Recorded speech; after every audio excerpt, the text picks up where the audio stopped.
another common link between intermediary positions and a fully closed worm position is the Galaxy Guard. Now this is something that Braulio Estima started doing back in like Metamoris days, like 2013, 2014. But I've never been a big proponent of this guard because I just feel like there's not enough reliable setups to really be dangerous. Like you can keep someone away from you, you can put your foot in their gi and kind of keep them off of you in some instances, but it doesn't seem to lead to too many viable setups. So I don't usually teach it, but it is something that lapel players will use sometimes in desperation. So if you're actively using all of these counters that kind of break apart their foundation, break apart their grip structures that they were relying on, a lot of times you'll deal with someone who does this Galaxy grip. And the Galaxy Guard just looks like this. He gets it in the same side hand, and then instead of doing a lasso, he actually just puts his foot in it like a spider hook here like this. So usually the way to do it properly would be to put the center of your foot directly on the lapel and then extend away here like this. And it's usually coupled as like a tandem guard or a hybrid guard where he grabs the pants or something else, right? And what this does is supposedly if I move this way, he should be able to like off balance me and bring me back this way. But this only really works against someone who keeps their normal grips. Like if I let his foot stay on the inside, it essentially becomes like a double spider hook, right? And a lot of people will give them this double spider hook, which is what gives the position power. And so if I just ignore that, the position becomes a lot less powerful. The trick here is just to bring your arm to the inside, not underneath, because that doesn't help at all. That just creates the spider hook even more. I just go over the top like this. And now what this does, especially if his foot is a little lower, like but this is fine right here. If I come over the top like this, I let him carry my weight, and that just becomes the point that I'm hanging off of. If I hang on it and I let him hold my weight here, it becomes tight and kind of uncomfortable on my armpit.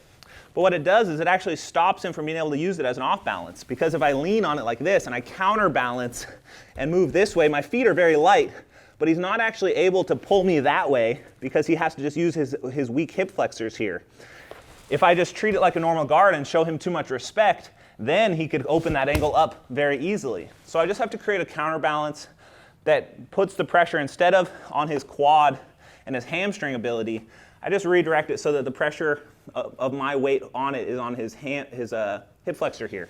So I just do this. It's kind of like the lasso. It's a very similar concept. Move away from it and let him waste his energy because it's just one leg and you can hang on him and let him burn his leg out.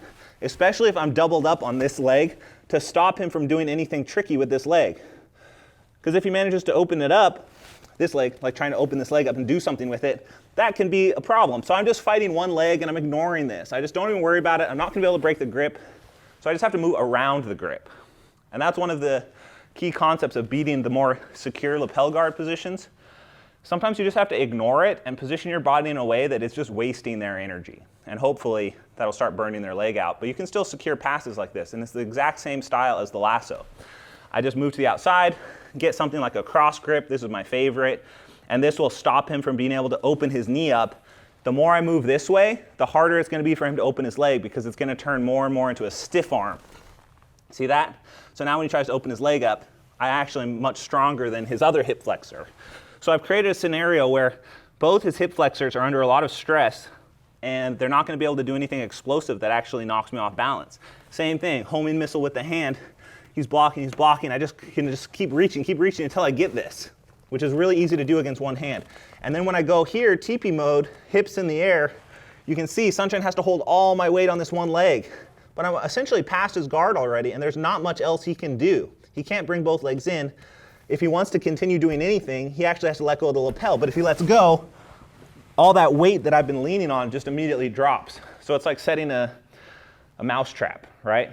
All that force is being applied on that spring, and the second he realizes that this is a waste of time, I don't even have to react because gravity will just do the reaction for me. I'll just fall right into side control. So you don't even have to there's no timing involved.